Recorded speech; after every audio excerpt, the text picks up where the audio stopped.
Okay, this is a massive change from your earlier vote. The earlier vote was 77% and 23%. So one of you changed your vote. So let's thank our two debaters. Thank you so much.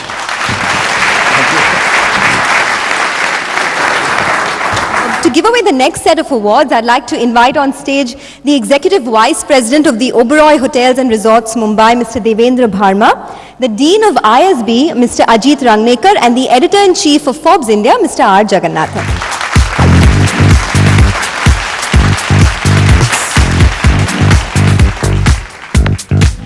Okay, ladies and gentlemen, here are the nominees in the next category of the Forbes India Leadership Awards 2013. Very interesting one, this one, the Conscious Capitalist for the year. We focused on really was the scale of the impact that these people had made. So there is a depth of impact, and some things are actually make a life-changing difference to people. But what is the number of people affected? What is the scale on the national scene that we did? So scale and impact were the things that we really looked for. And the winner is Hindustan Unilever Limited. As a part of HUL's unique business approach, it's now working with key producers on initiatives such as water conservation, exclusion of preservatives, improvement of farmer income, thereby balancing the interest of all stakeholders. Can you tell us who your most important stakeholder is?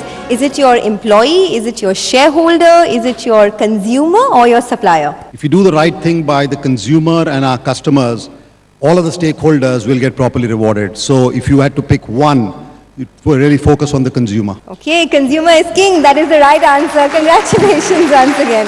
Our next award, ladies and gentlemen, is for the Woman Leader of the Year. So take a look at the nominees. I don't think we're looking at anything different in women leader than the men's leader. If I had said that we're looking something different, it'll be a mistake, because I say women are as capable as men. So their criteria was no less for Women Leader of the Year than for Businessmen of the Year. And the winner is Chitra Ramakrishna, Managing Director and CEO of NSE. I mean, she's been with NSE since the inception in 1991 and has led the exchange to become one of the largest stock exchanges in the world. Congratulations, ma'am. I'm going to ask you the question that a lot of people ask me, being a news anchor. You tell the world to trade in stocks, but I understand that you don't trade in stocks yourself. Is it just about corporate governance, or are you genuinely risk averse? It's clearly about corporate governance. And we will see when the corporate governance is behind what we do. Okay, so since you are not risk averse, can you give us some stock tips? Thank you, Mr. Ramakrishnan, and thank you to the presenters for joining us as well. Thank you so much. Let's carry forth now with the next set of awards, which is for the best CEO.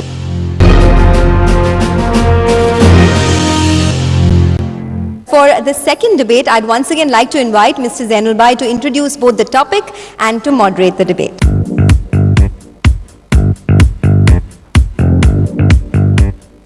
Okay, so this time you know how it works. I don't have to go through it. Let me introduce the second topic, which is, I'm sure, near and dear to many of our entrepreneurs and business people here, which is that the House believes that the rupee should be allowed to float and no serious intervention is needed. We're going to ask you to vote on this subject right now. So time starts now. 10 seconds. If you agree, say yes. If you disagree, say no.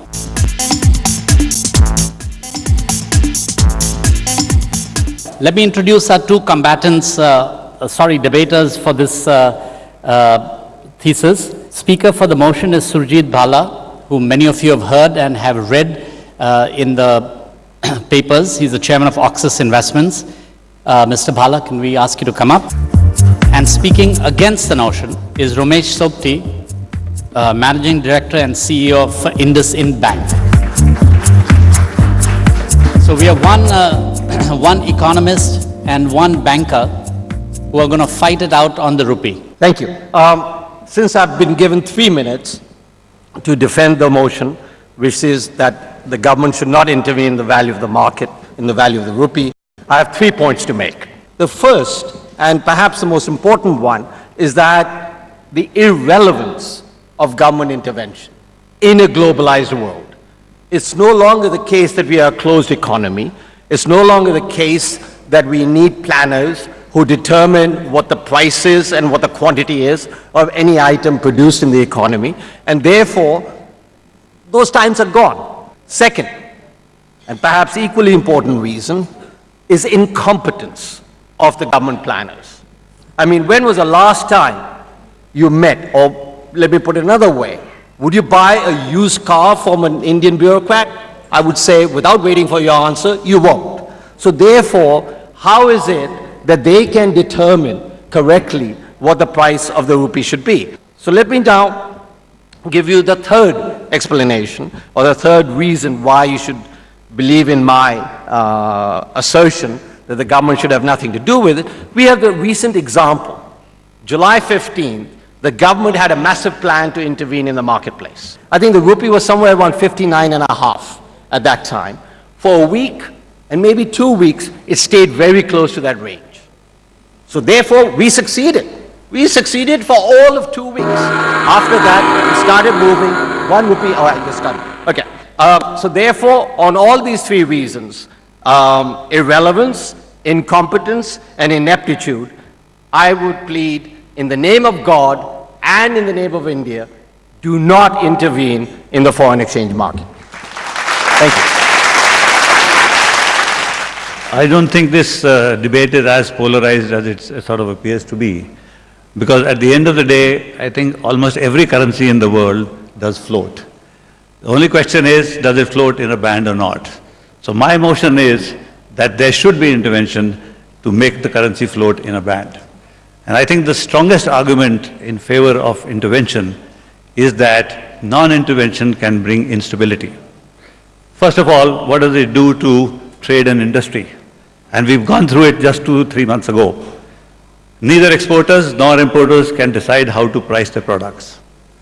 Secondly, I think the most important thing, and India has seen that very, very recently, is that any form of violent movement in currency stalls the flow of investments. Thirdly, a completely free currency without any intervention has speculation as an intrinsic part of it. And speculation is the last thing that this country needs. So I would say that India is not yet ready, like other emerging markets, for a complete sort of non-interventionist approach. Thank you. Thank you very much. It was very entertaining to learn that both of you used arguments starting with the letter I. Instability, ineptitude, incompetence, and irrelevance. So I'm going to ask a couple of my friends here who are sitting in the front row to comment on the 4 I's and what do they think. And may I please start with Chanda Kochar. In my view, the real intervention that the government needs to do is to create a facilitative investment environment and bring back growth in the country. If we bring back growth in the country, we'll solve a lot of the problems, including the current account deficit, capital flows, exchange rate, and so on. So my firm belief is, let's get the domestic growth back in the country. That's the real cure. The rest of them are all symptoms. Thank you. And now I truly want to do a cold call on someone whom I have not even warned that this might happen, but who complains incessantly about the rupee volatility, Mr. Amit Chandra. If there is a case for intervention, it's got to be more sensible and stable so that the market is not taken by shock every time it happens. Once again, you have 10 seconds to vote.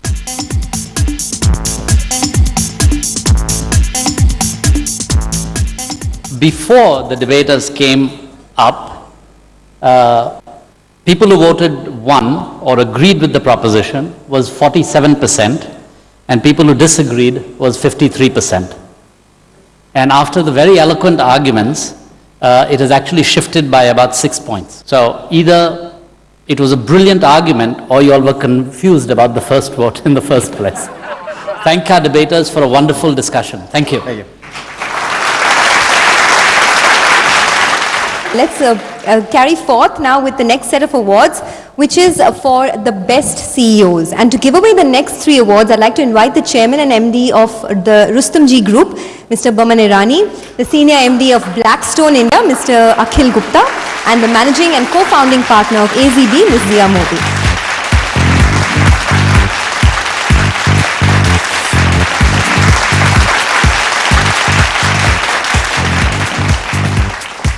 So let's take a look at the nominees in the Best CEO Public Sector category.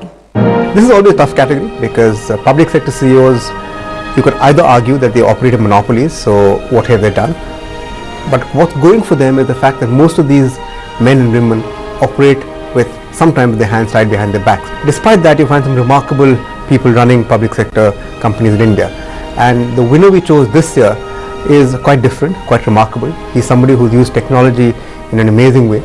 He's, literally touches the lives of millions of Indians.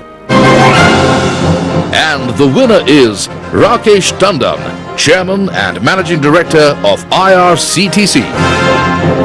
Well, IRCTC, as we all know, has consolidated and grown a platform that touches lakhs of lives every day. Led by Mr. Tandon, IRCTC has steadfastly grown despite the constraints imposed by political interference in public sector undertakings. Congratulations, Mr. Tandon. If you can just tell us which boss is more difficult to manage. Is it the minister or is it the bureaucrat? The government. I've been part of the government for 30 years, then came into a little away from the government. But it's very difficult to manage the government, which could be minister, which could be the bureaucrat, both. I've been as a bureaucrat, but that's how it is. I mean, just a small little thing, like we all use today, a paperless ticket, like on your mobile you travel on the train. And it took me 2 years to convince the bosses to go into that. It finally happened. Congratulations. Thank you. Yeah, all the best. Please give him a big round of applause. Well, here's a look at the nominees in our next category then, which is the Best CEO Private Sector. We looked at, what the individual has done as CEO of the company to, given the environment, what have they done to change it? Have they achieved something that is both sustainable as well as of grand scale, and whether they have helped transform the company? And the winner is Chanda Kochar, Managing Director and CEO of ICICI Bank. Well, Ms. Kochar needs no introduction. She spearheaded ICICI Bank through its consolidation phase, strengthened the foundations for renewed growth, and at a time when the global economy is in the flux, she's made the bank a nimble competitor. Congratulations, Ms. Kochar. Out of the top banks in India, the top 7-8 banks, 4 are headed by women. So I can count them: ICICI Bank, Axis Bank, BOI, and of course SBI as well now. Do you think women make better bankers than men? You can be honest. The proof of the pudding is in eating. You've already rattled out the statistics. Okay, ladies and gentlemen, here's a look at the nominees in the final award in this particular category, the Best CEO Multinational. These are already successful international companies. So when they come to India, if they merely replicate what they do there, then it's not taken as a big success. What you really need is, in the Indian context, are you doing something new? And other thing, whether you are tapping the potential of your Indian employees to also transform something back home. And the winner is Francisco D'Souza, CEO of Cognizant Technology Solutions.